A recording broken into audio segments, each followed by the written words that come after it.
Olá, minhas musas e musos, estou aqui de volta para vocês, gravando esse vídeo tão esperado que vocês me pediram, que é o respondendo a caixinha de perguntas que eu deixei lá no meu Instagram para vocês, tá? E tem um monte de pergunta legal, tô bem ansiosa para fazer, e bora pro vídeo.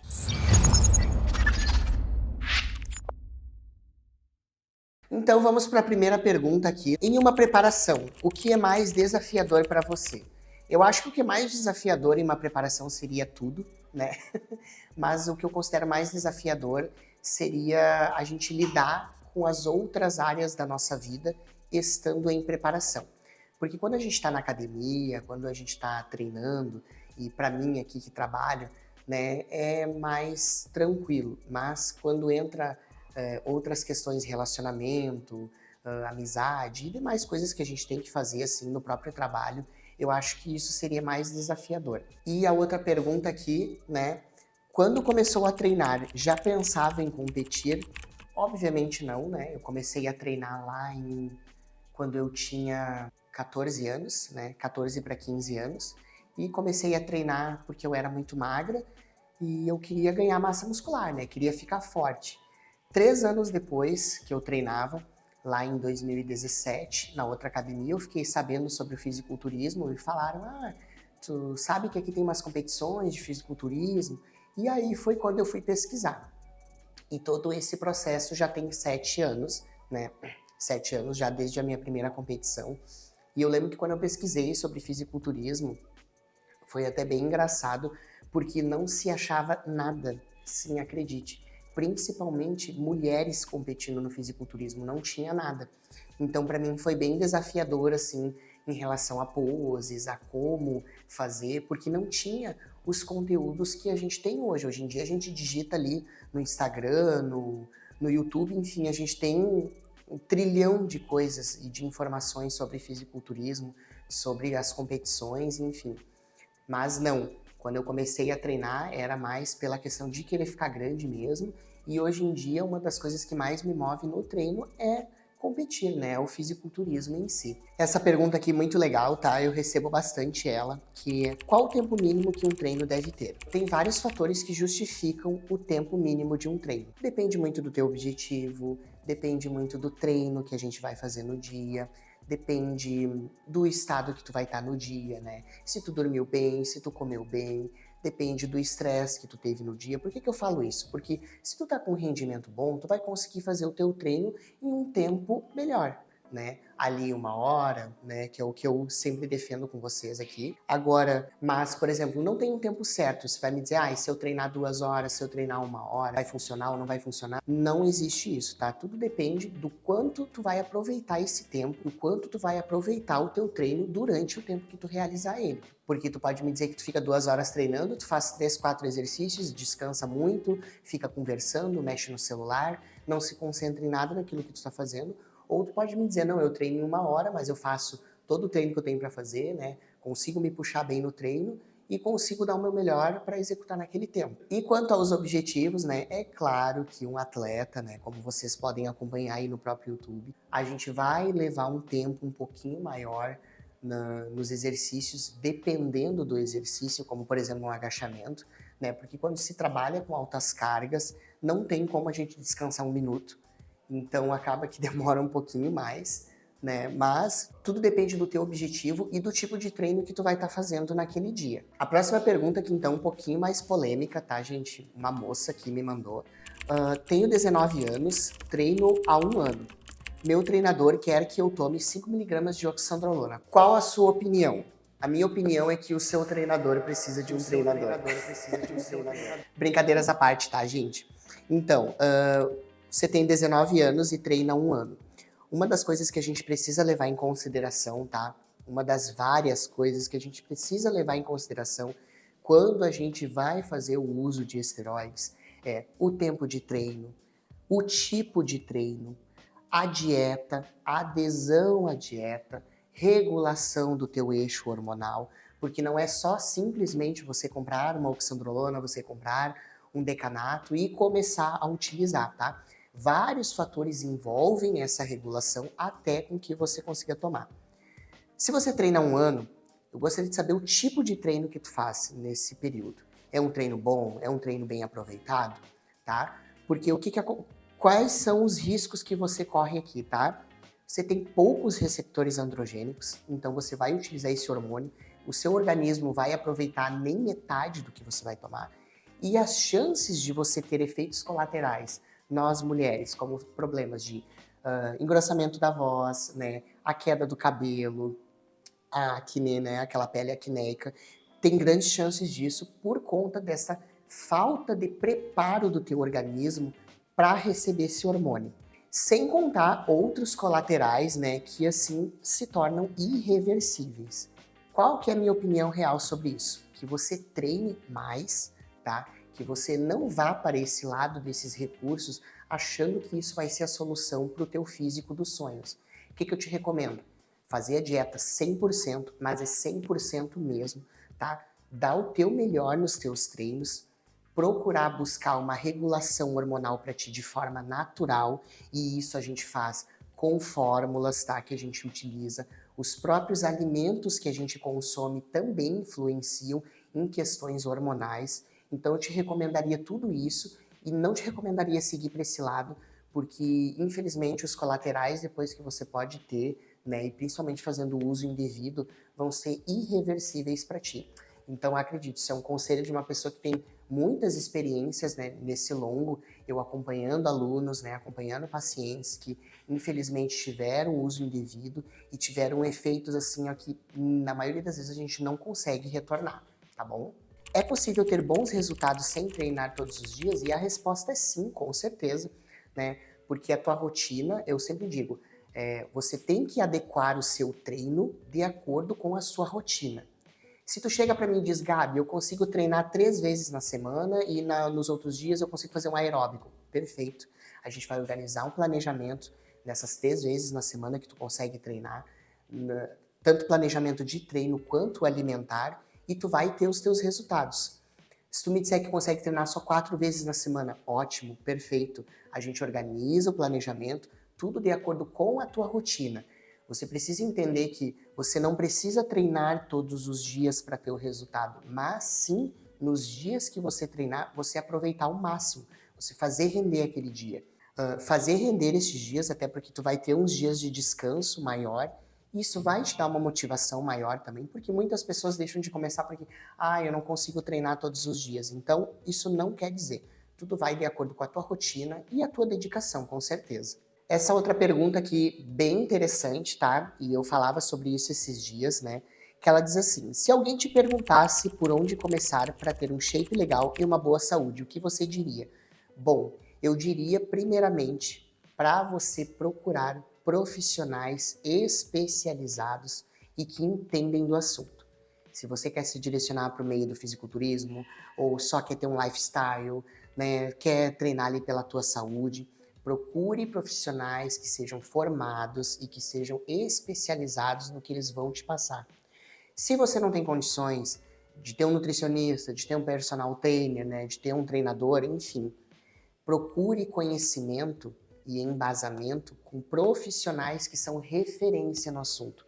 Procure profissionais que são referências na área da nutrição, procure profissionais que são referências na área do treinamento e que de preferência tenham essa formação adequada para te direcionar da melhor forma possível. Hoje em dia, qual que é o grande problema que a gente tem hoje? A gente tem uma gama de informações, tá? Que elas são jogadas para nós diariamente, tanto no Instagram, quanto no YouTube, enfim, em todas as redes sociais, só que a gente tem que cuidar muito da procedência dessa informação. Da onde que ela está vindo? Tem estudo relacionado a isso? Ele aplicou isso aí que ele está falando? Deu certo? Então, várias coisas englobam essa busca pelo conhecimento. Então, eu diria isso para ti. Procure profissionais, procure pessoas que entendem do assunto, que vão poder te direcionar da melhor forma, direcionar do tipo de treinamento que tu quer seguir, do tipo de linha de dieta que tu quer, que tu é adepto, né? Então, eu te recomendaria isso. E a próxima pergunta aqui agora que eu recebi, né? Gravidinhas podem tomar creatina e colágeno? Então, geralmente as mulheres elas são proibidas, na maioria dos casos, né, de utilizarem creatina, porque ele pode afetar o desenvolvimento fetal.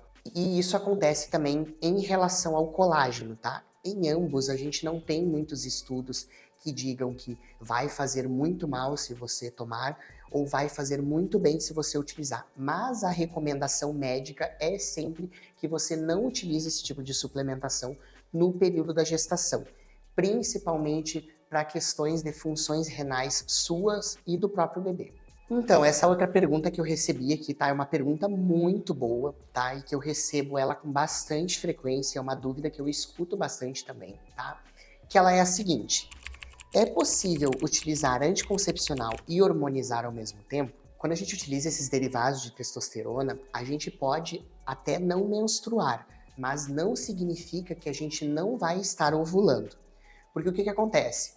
Essa testosterona, esses derivados de testosterona, eles vão lá na tua hipófise, lá no teu hipotálamo, e eles vão mandar informações de que o teu corpo, que eles não precisam produzir testosterona e o estrogênio, por exemplo. O nosso eixo hormonal, ele é regulado totalmente pelo nosso ciclo menstrual. Por isso, quando os homens utilizam a testosterona, eles são mais afetados primeiramente por conta deles terem apenas um local de produção de testosterona. Já nós, mulheres, a gente não produz a testosterona só nos nossos óvulos, né, que são as nossas gônadas. A gente produz também nas glândulas adrenais e na região periférica do nosso corpo, que a gente chama de conversão periférica. Eu te dei toda essa explicação para te dizer que quando você utiliza uma testosterona ou um derivado de testosterona exógeno, tá? Você vai ter a produção de estrogênio e de progesterona afetada, mas não significa que a gente não vai ter essa ovulação. Então, sim, você corre riscos de ficar grávida, mesmo não estar menstruando e mesmo utilizando hormônios, tá bom?